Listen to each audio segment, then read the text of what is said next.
मेरे examination hall के बाहर बैठते थे और मुझे कहते थे पूरे 3 घंटे बिताना, कुछ ना समझ में आए तो भी कुछ भी लिख कर आना। It was doctor Rizvi. पहली बार कोर्ट गई तो मेरे लिए बहुत डिफिकल्ट था। डॉक्टर रिजवी की कंपनी ज्वाइन कर लिया, बट क्योंकि वो बिल्डर है और बहुत शांत स्वभाव के हैं तो सिविल लॉ मुझे समझ नहीं आ रहा था। मैंने कहा ये पेड़ पौधे मुझे समझ नहीं आ रहे, आप खून वून करें। तो उन्होंने कहा मैंने तो किसी का थप्पड़ भी नहीं मारा है, मेरी आंख ही काफी है। I am a cyber forensic lawyer of India and that is also an Indian Maharashtrian Muslim. एक बार जैसे मेरा बायोडाटा पढ़ा जाता है कि I am a chairperson of women council, मुझे उसी फंक्शन में बुलाया गया और बिल्कुल पीछे बिठाया गया। मुझे नजरअंदाज किया गया बिकॉज बहुत सारे, कोई मुस्लिम महिला नहीं थी स्टेज पे, पॉलिटिशियंस लोग थे वो भी मुस्लिम्स नहीं थे, तो मुझे पीछे बिठाया गया। और बहुत गुस्से से मैंने डॉक्टर साहब को कॉल किया एंड कहा कि डॉक्टर साहब मैं चेयरमैन हूं और मुझे स्टेज पे नहीं बिठाया जा रहा है। उनसे कहा कोई बात नहीं, कितने लोग हैं वहां पर? आई सेड मोर देन 1000 और 2000 people and Sahara star hotel and मेरा पोस्टर लगा हुआ है पीछे and I am not called. He said wait for your time to come. बोले तुम हमेशा जो डायलॉग मुझे कहती हो वो अपने आप को कहने लगो, मैं जो तुम सबको कहती हो वो अपने आप को कहने लगो। तो पहले मैं आपको वो बता दूं जो मैं हमेशा सबको कहती हूं, यह अल्लाह का स्टेज है और हम सब परफॉर्मर्स हैं। अल्लाह के अपॉइंटमेंट से लेके अल्लाह के रिटायरमेंट तक हमें परफॉर्म करते रहना चाहिए। जब जिसका किरदार खत्म हो जाएगा वो ऊपर चला जाएगा, बट सी टू इट कि जब तक आप इस दुनिया में हैं आप अपनी छवि छोड़ कर जाइए, ता कयामत तक आपको याद करे वो ऐसा काम कर जाइए।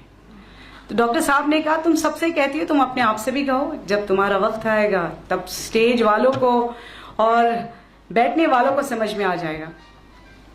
शायद मेरी बहुत सी टीचर्स इस बात की गवाह थी, मैं बिल्कुल सब्र रख कर बैठी हुई थी। जब मेरा नाम पुकारा गया और मैं जब स्टेज पे जाती हूँ, standing ovation with in 20 minutes. मैंने टाइमर रखा और मैंने कहा सिर्फ 32 मिनट बोलूंगी।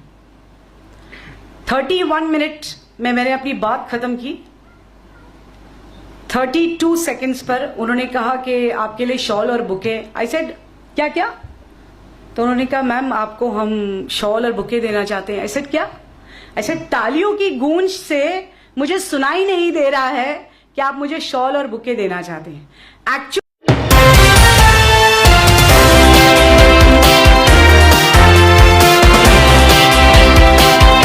मेरा नाम आज बहुत इज्जत से और बुलंदी से लिया जा रहा है।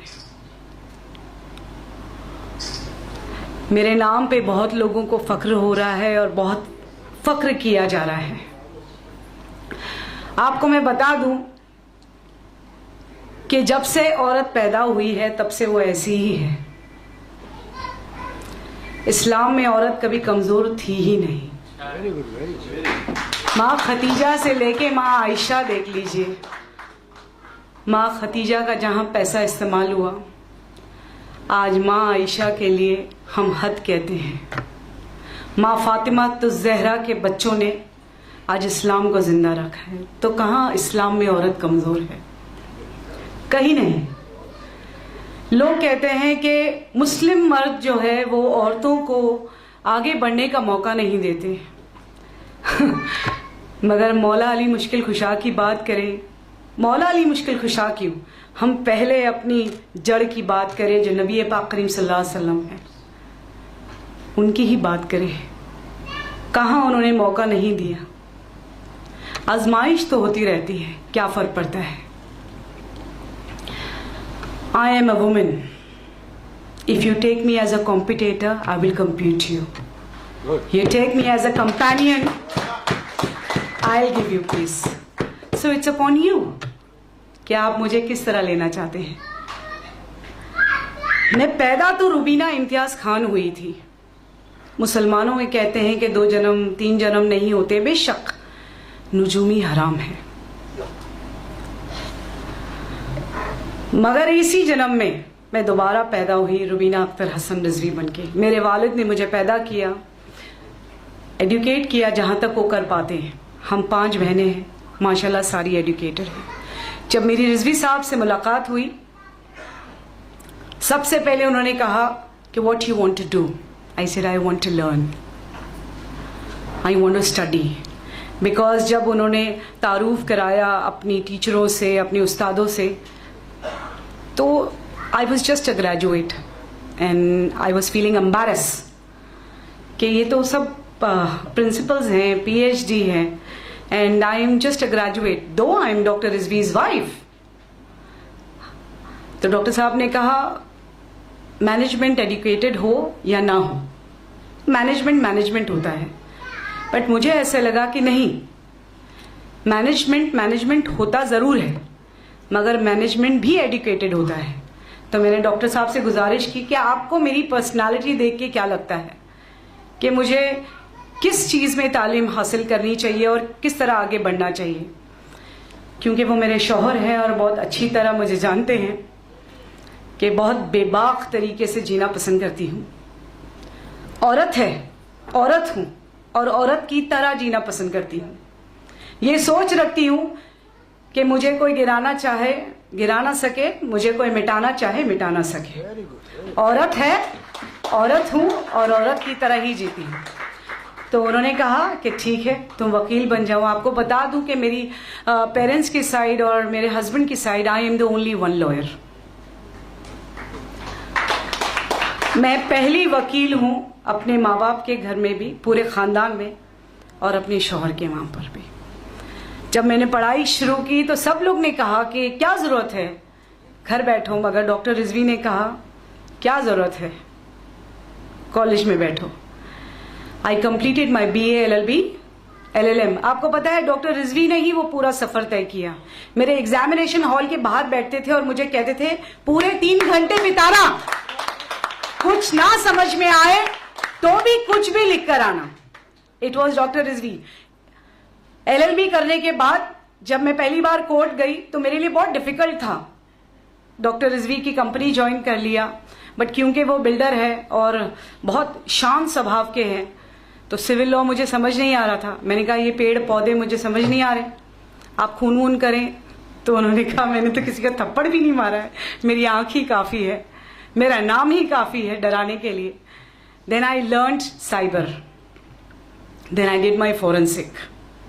I am a cyber forensic lawyer of India, and that is also an Indian Maharashtrian Muslim. Indian क्योंकि मैं हिंदुस्तानी हूँ, महाराष्ट्रन क्योंकि मैं महाराष्ट्र स्टेट में रहती हूँ, और मुस्लिम क्योंकि मैं मुस्लिम पैदा हुई हूँ। So I'm an Indian Maharashtrian Muslim. I'm sure बहुत जगह ये बातें जाएंगी और उन्हें समझ में आएगा कि एक मुस्लिम महिला अपने आप को किस तरह से एड्रेस करती है। So I'm an Indian Maharashtrian Muslim. आप भी ये बोलना शुरू कीजिए, क्योंकि ये कहते हैं कि हम मुस्लिम हिंदुस्तानी नहीं है। अगर अल्लाह की मर्जी होती और हमें टैटू लगाने की इजाज़त होती, जो शायद आप सबको पता है कि टैटू हराम है, जहाँ पर टैटू लगता है वहाँ की जो सेंसेशन है वो ख़त्म हो जाती है। वज़ू नहीं होता, गुस्ल नहीं होता, नमाज नहीं होती, तुम्हारी दुआ पूरी नहीं होती। तो अगर टैटू की इजाज़त होती तो मैं ज़रूर हिंदुस्तानी लिख कर घूमती, है ना। So I'm an Indian Maharashtrian Muslim. I am the only one Muslim forensic lawyer of India.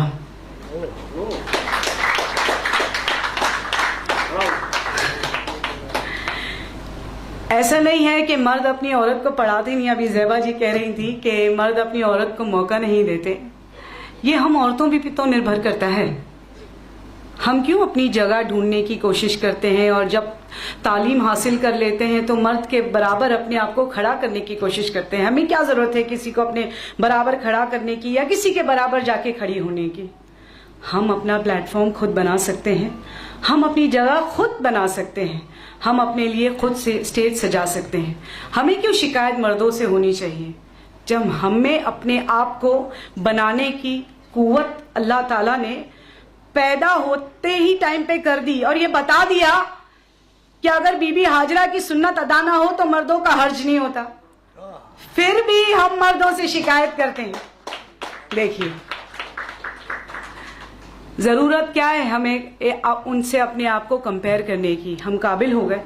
एक बार जैसे मेरा बायोडाटा पढ़ा जाता है कि I am a chairperson of women council, मुझे उसी फंक्शन में बुलाया गया और बिल्कुल पीछे बिठाया गया। मुझे नज़रअंदाज किया गया बिकॉज बहुत सारे, कोई मुस्लिम महिला नहीं थी स्टेज पे, पॉलिटिशियंस लोग थे वो भी मुस्लिम्स नहीं थे, तो मुझे पीछे बिठाया गया। और बहुत गुस्से से मैंने डॉक्टर साहब को कॉल किया एंड कहा कि डॉक्टर साहब मैं चेयरमैन हूँ और मुझे स्टेज पे नहीं बिठाया जा रहा है।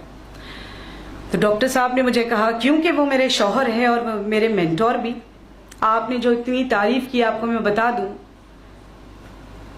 कि मैं वो हूं और वो मैं हूं। I am doctor Rizvi and doctor Rizvi is me, है ना।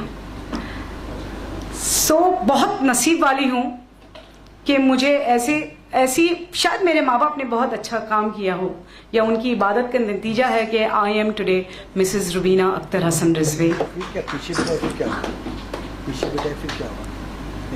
बताती हूँ। अच्छा है ना, ये होना चाहिए। इतनी सारी स्पीच के बाद मेरी गर्म स्पीच तो होनी चाहिए।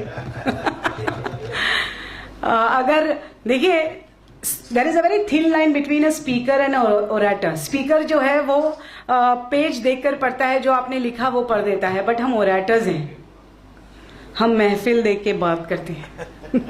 बहुत बोर हो रहे थे लोग मेरी तारीफ सुन सुनकर, भूख भी लगी होगी डेफिनेटली, तो मैंने कहा थोड़ा दिमाग ताज़ा कर दूं, फिर पेट ताज़ा हो जाएगा, ठीक है। तो मैंने मेरे मेंटोर को कॉल किया जो है डॉक्टर अख्तर हसन रिजवी साहब। बहुत एजिटेट हो गई, तो उन्होंने मुझसे कहा कोई बात नहीं, कितने लोग हैं वहां पर? आई सेड मोर देन 1000 और 2000 people and Sahara star hotel, and मेरा पोस्टर लगा हुआ है पीछे, and I am not called. He said wait for your time to come. बोले तुम हमेशा जो डायलॉग मुझे कहती हो वो अपने आप को कहने लगो, मैं जो तुम सबको कहती हो वो अपने आप को कहने लगो। तो पहले मैं आपको वो बता दूं जो मैं हमेशा सबको कहती हूं, यह अल्लाह का स्टेज है और हम सब परफॉर्मर्स हैं। अल्लाह के अपॉइंटमेंट से लेके अल्लाह के रिटायरमेंट तक हमें परफॉर्म करते रहना चाहिए। जब जिसका किरदार खत्म हो जाएगा वो ऊपर चला जाएगा, बट सी टू इट कि जब तक आप इस दुनिया में हैं आप अपनी छवि छोड़ कर जाइए, ता कयामत तक आपको याद करे वो ऐसा काम कर जाइए। तो डॉक्टर साहब ने कहा तुम सबसे कहती हो, तुम अपने आप से भी कहो, जब तुम्हारा वक्त आएगा तब स्टेज वालों को और बैठने वालों को समझ में आ जाएगा। शायद मेरी बहुत सी टीचर्स इस बात की गवाह थी, मैं बिल्कुल सब्र रख कर बैठी हुई थी। जब मेरा नाम पुकारा गया और मैं जब स्टेज पे जाती हूँ, standing ovation with in 20 minutes. मैंने टाइमर रखा और मैंने कहा सिर्फ 32 मिनट बोलूंगी। 31 मिनट में मैंने अपनी बात खत्म की। 32 सेकंड्स पर उन्होंने कहा कि आपके लिए शॉल और बुके। आई सेड क्या क्या? तो उन्होंने कहा मैम आपको हम शॉल और बुके देना चाहते हैं। आई सेड क्या? आई सेड तालियों की गूंज से मुझे सुनाई नहीं दे रहा है कि आप मुझे शॉल और बुके देना चाहते हैं। एक्चुअल मेरा फेलिसिटेशन हो रहा है, आप अपनी शॉल और बुके किसी और के लिए रखिए, ठीक है। 32 मिनट्स हो गए, अब चलती हूँ। आफ्टर 32 मिनट्स जब मैं सहारा के बाहर जाती हूँ, the half of the hall goes out with me just to click a picture and just to meet me. एक औरत हूँ, एक औरत की तरह ही जीती हूँ। सो आपको भी इंतजार करना चाहिए। कोई आपको पीछे बिठाए, कोई आपको कमतर समझाए, आपको कमतर अपने आप को समझना नहीं चाहिए। हम सब एक अजीब कुव्वत लेकर बैठी हैं। I am the one who gave man birth, I am the one who bought man on earth. तो फिर अपने आप को कमतर क्यों समझना और कमजोर क्यों? सबसे ज्यादा कमजोरी हम महिलाओं में यह है कि बाजू में किसी अगर एक महिला को दुख हो रहा है तो हम जाती नहीं, उसे समझाती नहीं, वो दर्द को बांटने की कोशिश करती नहीं, हम तमाशाई बन जाती हैं। फिर उसके बाद हम शिकायत करने लगते हैं कि उसके साथ ये हो रहा है वो। The moment you start thinking for your self, मेरे फाउंडेशन का नाम ही है हेल्प योर सेल्फ फाउंडेशन।